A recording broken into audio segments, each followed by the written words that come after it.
don't have too many variables in your test, many times what happens is if you don't have too much capacity, you will feel like, okay, let me build few things and then launch one experiment.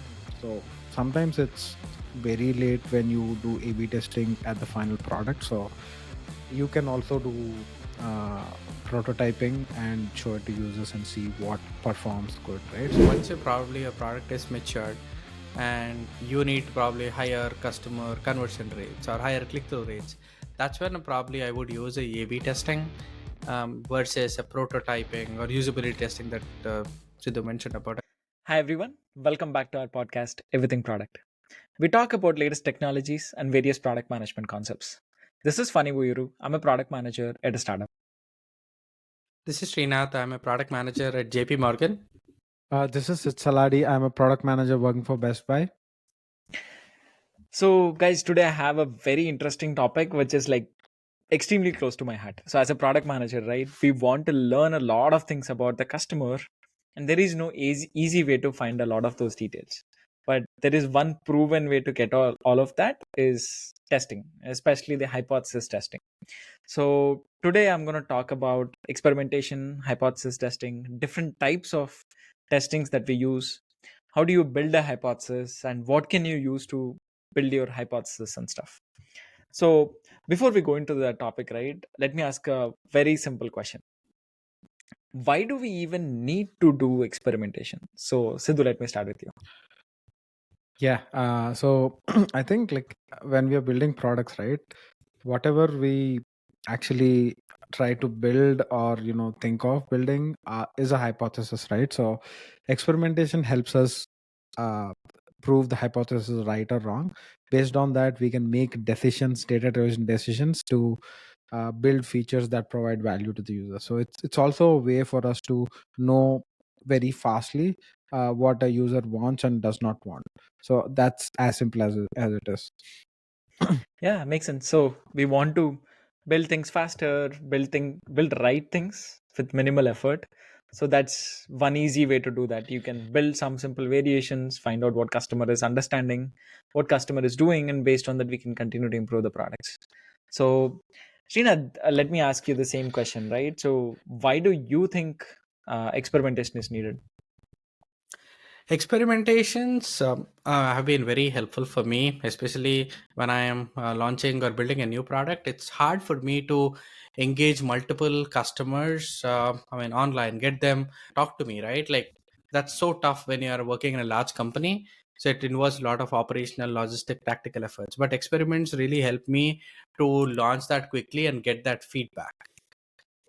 Yep. Yeah, absolutely. Like going back to the same point, right? We want to understand as fast as possible. And especially in this world, we want to move as fast as possible so that we can launch before our customers. So testing and hypothesis testing is the best way to do that. Maybe let me go into the most well-known types of hypothesis testing, right? Which is A/B testing. So, Srinath, maybe let me ask you this question. So, what is A/B testing, and how did you use it in your work? Yeah, A/B testing is nothing but you are basically showing two different versions of your web page of or product to customers and trying to get the feedback which customers would prefer. So that's as simple as that.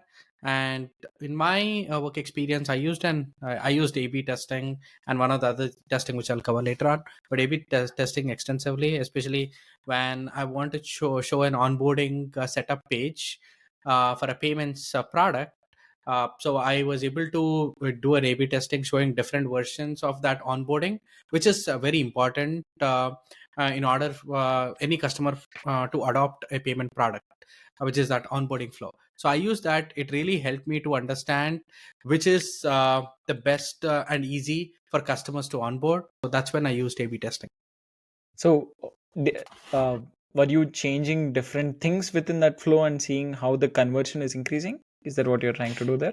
Yes. So two typical things which I did was one, I introduced less steps into the onboarding process. The other one was it had more kind of the steps, but split into different pages. However, there was one other page where all the steps were in the one page.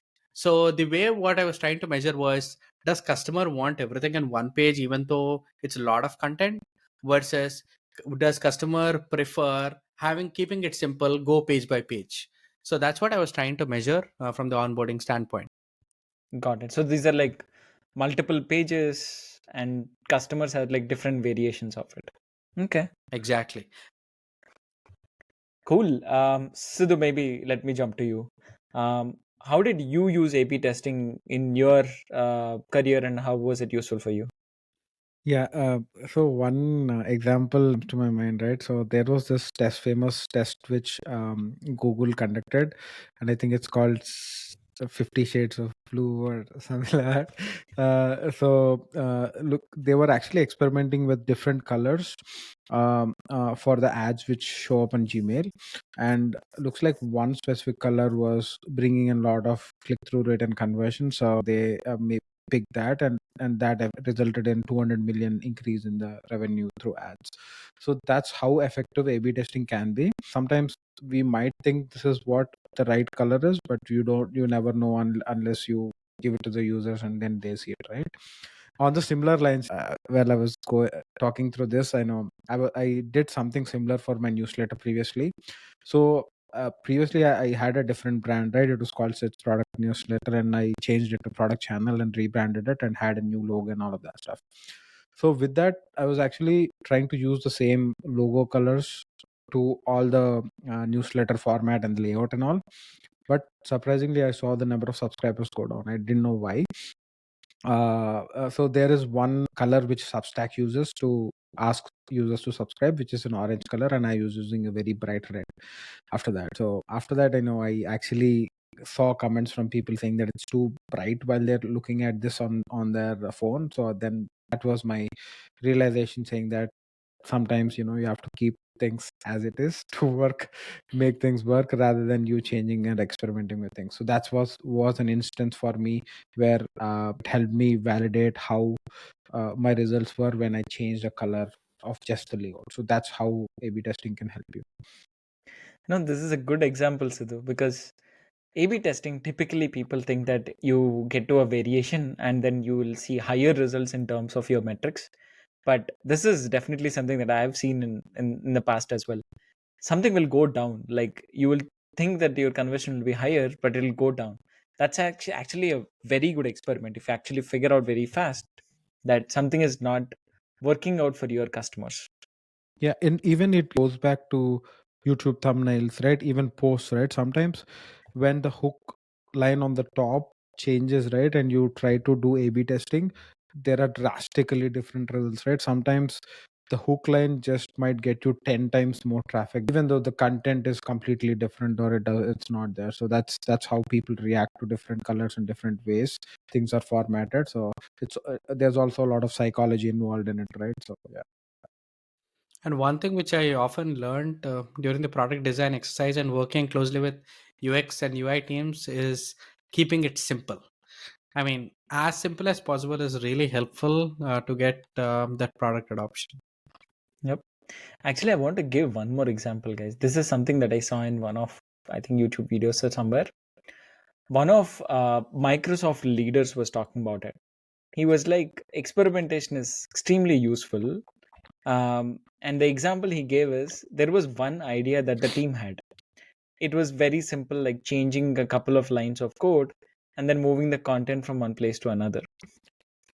Seemed simple and it never got prioritized. It was there in the backlog for like a couple of quarters because everyone were like, what is the impact of this? We don't know what is the impact of it. So they never picked it up. And suddenly one of the engineers had a couple of days of free time or something like that. He was like, okay, it's a simple thing. Let me just change it and then do an experiment.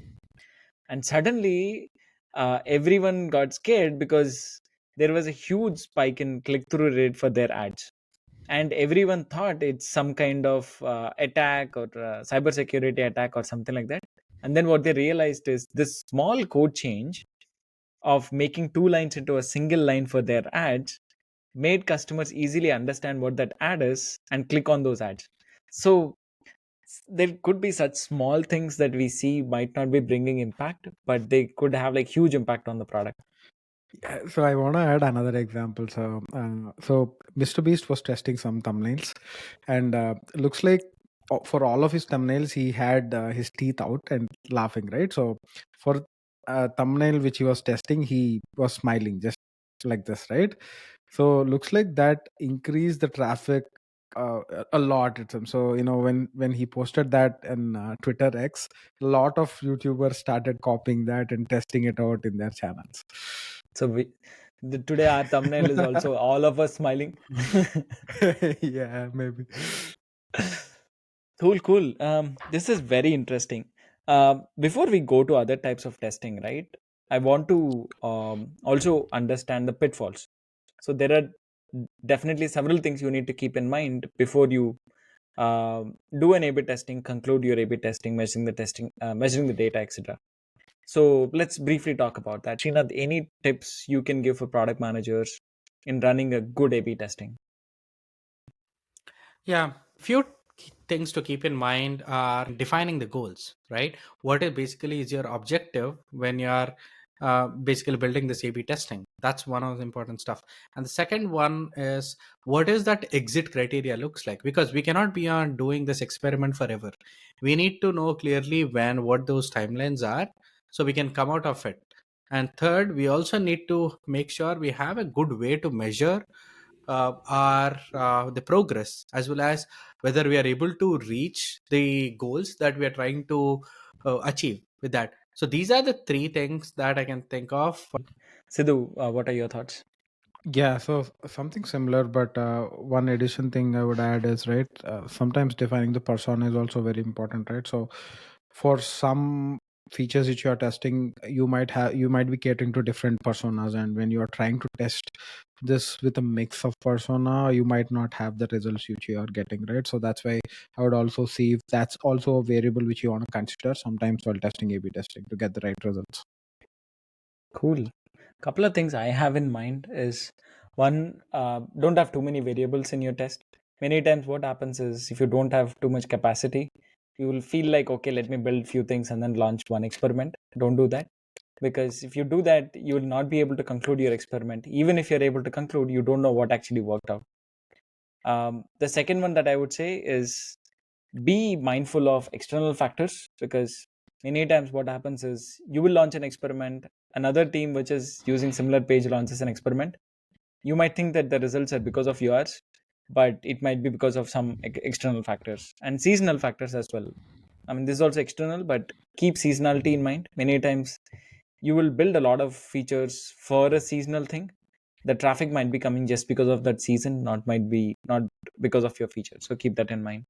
And the last thing is, don't be emotional to an idea or a hypothesis. Many times what happens is product managers come up with an idea and they'll be thinking, dude, this is an excellent idea. But don't get married to an idea. Rather, look at the data and make conclusions out of that. Sometimes people will be like, this is very closer. Maybe I'll keep it for a few more days and then my idea might win. So don't do that. As soon as you hit the threshold, as soon as you see the p value, um, conclude the experiment and say whether it was successful or not. Awesome, guys. Let's jump to the next topic, right?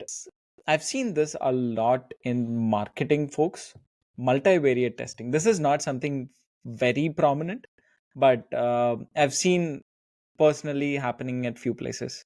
So let's talk briefly about that, right? So, Sidhu, what is a multivariate testing, and have you used it in your career anytime?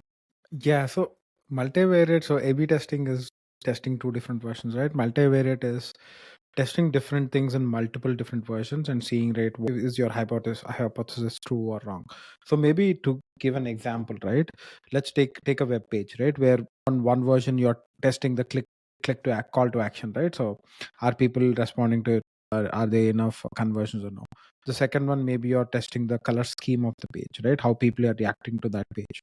And the next one, you are also testing different images you use for a product, right? So that's also something people might people's reactions might change based on the image or the picture they say. So you basically try to run all of these experiments into different variations and see how they come up. So based on that, you can say that these combinations with the others are working well, or this combinations with the other one works well. So that's how you do multivariate testing.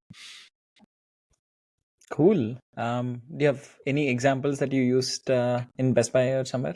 Yeah, so couple of examples, right? So Best Buy has something called the Power Week, which is holiday sales, right? So which is like for any retail or any commerce company, right? It's very important, right? So and these times you test a lot of different variations of the products, the sales, and all of that stuff. So that's where a lot of multivariate testing is used, and this is segment to different traffic and all of that stuff. And sometimes it has to be very fast to because hours of sales could affect in a lot of revenue.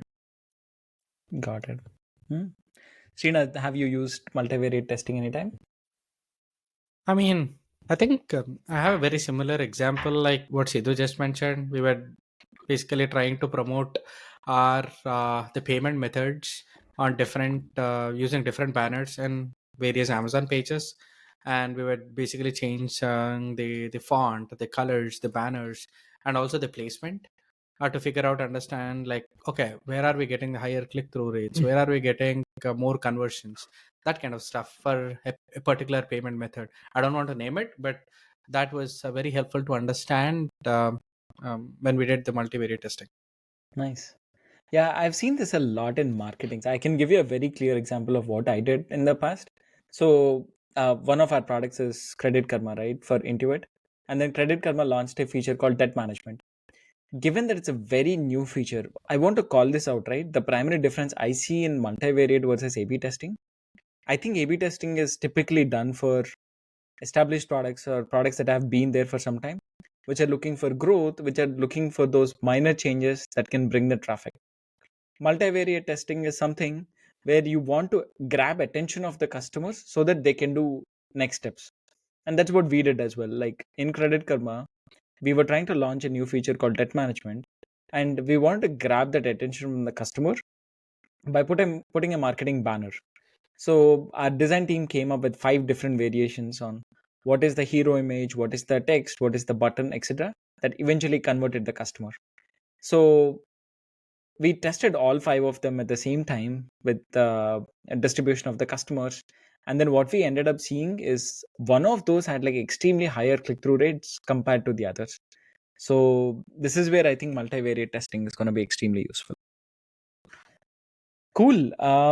The next one I want to talk about, I think this is the most prominent one in terms of testing with the customer, usability testing. Building a product, actually taking it to the customer, talking to the customer to figure out whether it is working out or not. So let's talk a little bit about that. So Sidhu, maybe let me start with you again. So how did you use usability testing? How do you think it's useful for product managers? Yeah, so I think usability testing is more like observing the users, right, and see how they interact with the product, and you basically look for any areas of improvement on how the people are using the product, right? So there could be a lot of questions once you launch a product, right? Are people finding the right things to go to? Are people looking at the right places where you want them to look at, and all of that? So and all of this could be tracked if it's a web app or an application, but sometimes when it's a physical product, it's very hard, right? Even for a website or an application, some of the things you cannot track, right? So I think usability testing helps products in that space, very much. To give an example, right?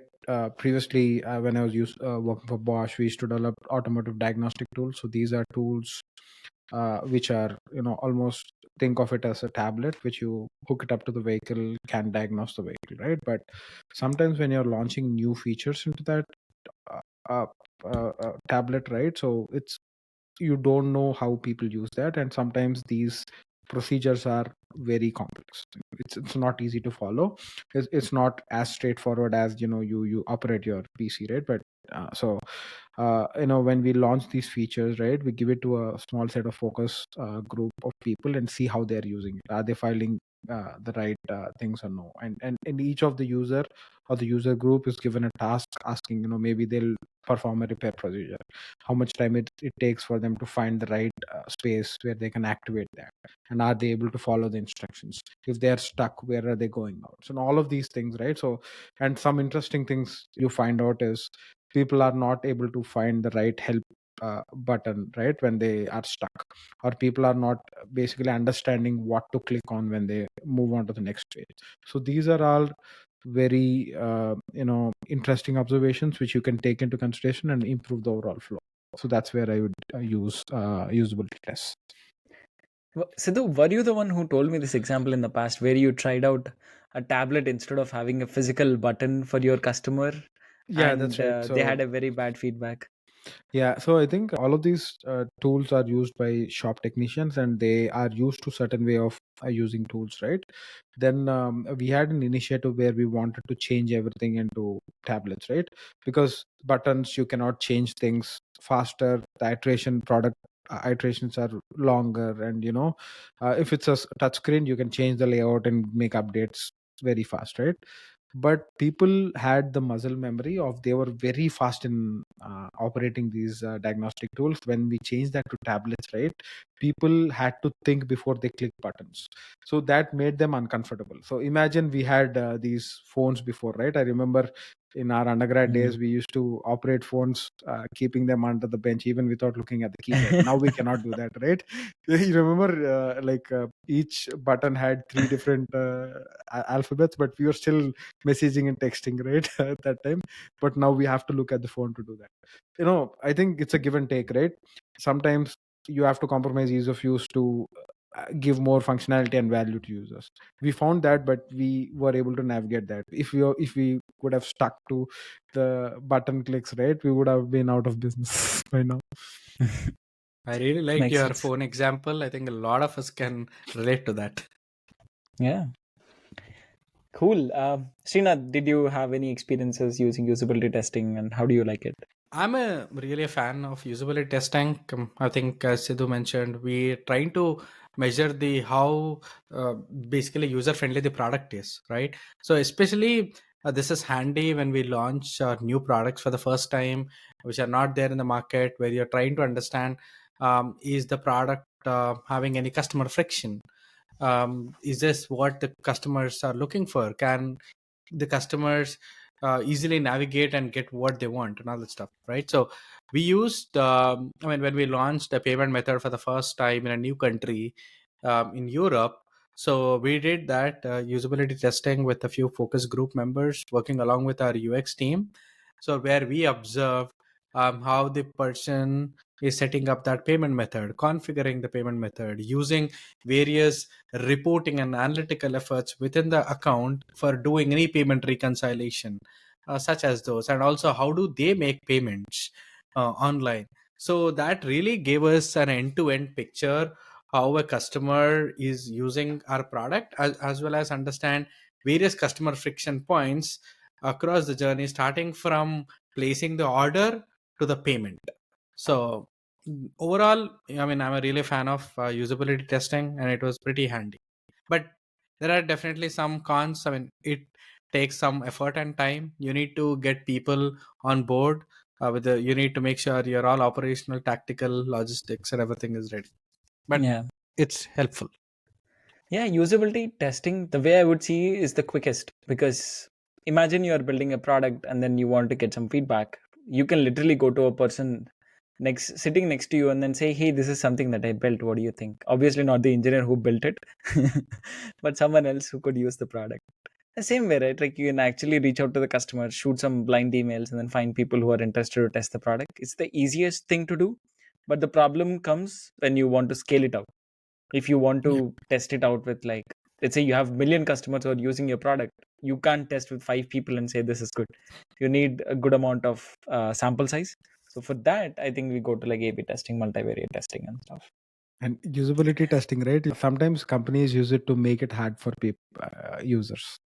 So, I by mistake subscribed to Uber Eats a month ago. I scrambled 30 minutes to find the unsubscribe button. I was still not able to find it. apparently looks like you have to chat with the customer care agent to get it cancelled. And Oh wow. last week when I was talking to one of my friend, he also had that. I don't know if everybody has the same thing or no, but it's not easy. They wantedly make it very, very difficult for you to unsubscribe for the subscription. Crazy. I've seen that logic in gyms. Like once you get a gym membership, you literally have to go to the gym once again to get it Fill a cancelled. form, right? Yeah. Oh Exactly, sometimes. God, it's so crazy. Yeah. Yep. Cool. Before we wrap up, right, I want to ask a couple of questions. So one is like, do you guys use any other types of experimentations in your work?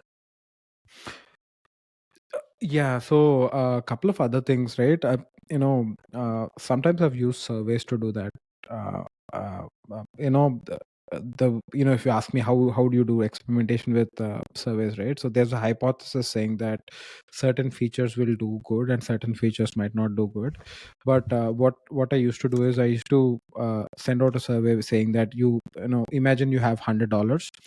How would you split the amount between these features?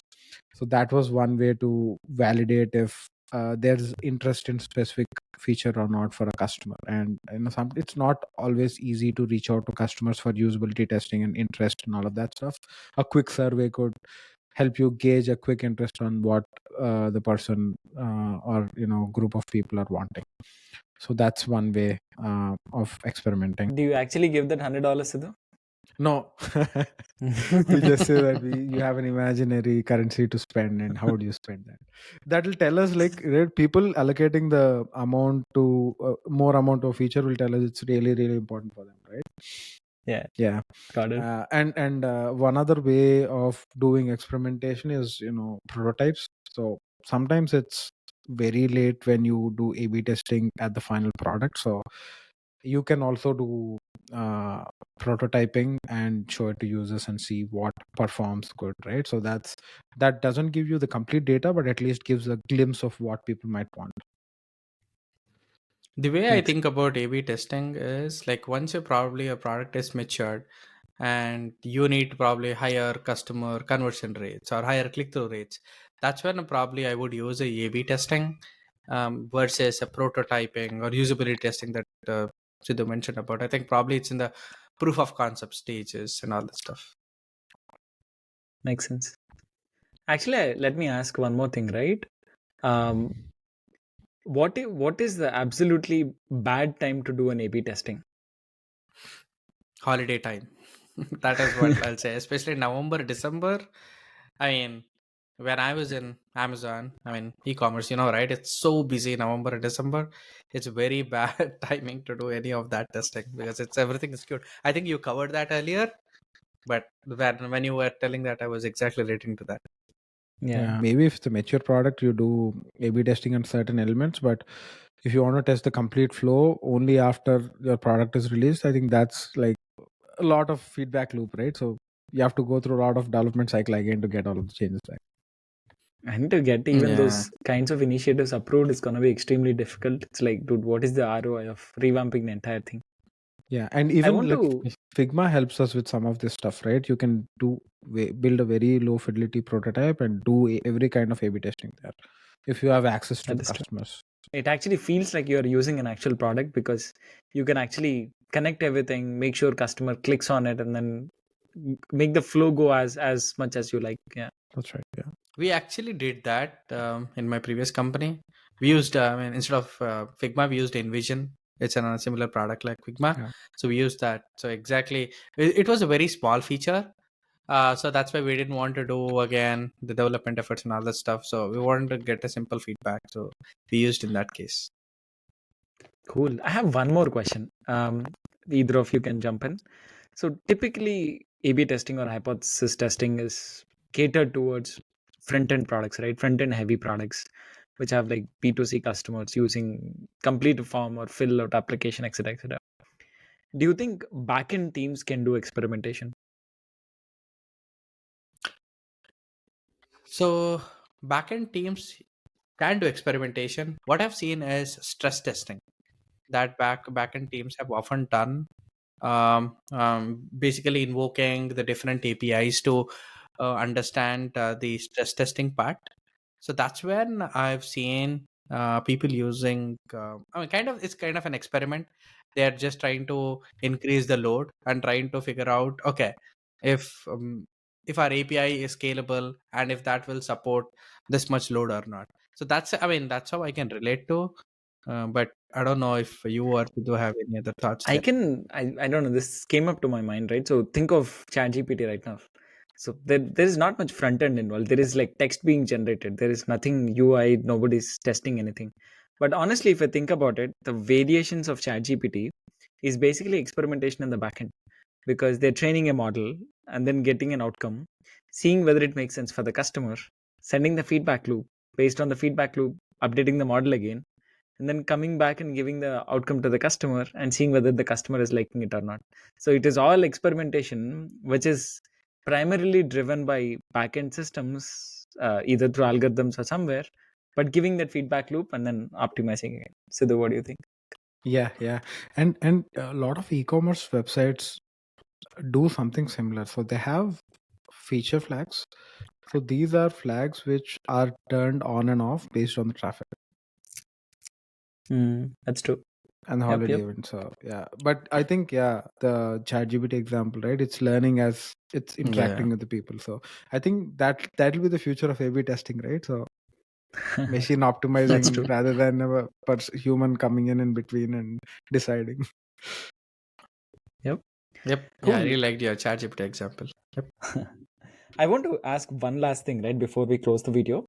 Is all we talked about is hypothesis testing. So everyone's coming up with some idea, creating a hypothesis, building an A/B test or multivariate test or anything. So let's briefly spend some time on how do you come up with ideas and how do you create a hypothesis. So what are the different mechanisms you guys use to come to ideas, come or bring up new ideas? I have a few. Feel free to add to those. I mean, we use various qualitative and quantitative metrics to understand. One thing which was very helpful was the customer satisfaction surveys, the net promoter scores, where a lot of customers talk about some of the stuff probably that is missing from our product features. And we take that and do a sentiment or text mining to understand how many people are asking about it. And accordingly, once we have a good justification, we try to go and create an a K/B testing like experience to understand if that's really helping to move our needle or not. So those are a couple of stuff. In addition, we also have like a lot of roundtables with our the customer facing teams like sales, professional services, and all that stuff. We do it every month to understand the competitive landscape, any other industry insights, the trends that we probably are not aware. I mean, that will really help us to keep pace with the market, which is very important. So these are some of the strategies which we use. Anything that you want to add, Siddha? Yeah, so I think the way I look at it, right, hypothesis is that, right, like anything would start from the features which you are adding and what metrics it is affecting or moving, right? So imagine that I want to increase engagement for my product. And my hypothesis is that this specific feature, maybe let's say that introducing gamification will increase the overall engagement of my product. And that's my hypothesis, right? How do I prove that? One way of doing it is I'll build something, a gamification feature into that product and then see if it's people are liking or no, and is the metric going up. The other way of doing it is creating a very quick prototype in Figma and try to see if people are using it with more use or no, and that will give me some signals on whether I should do it or no. And then moving forward, maybe I'll have a higher fidelity prototype, right, where I'll maybe do usability tests with people. So that will give me more better signal. So I think it's basically justifying your move towards what you want to do to move that metric up. That's where we use hypothesis in all of these different spaces, right? Yeah, that's true. I think overall you're moving towards your goal. Like, what is your objective? What are you trying to achieve? Based on that, think of some of ideas.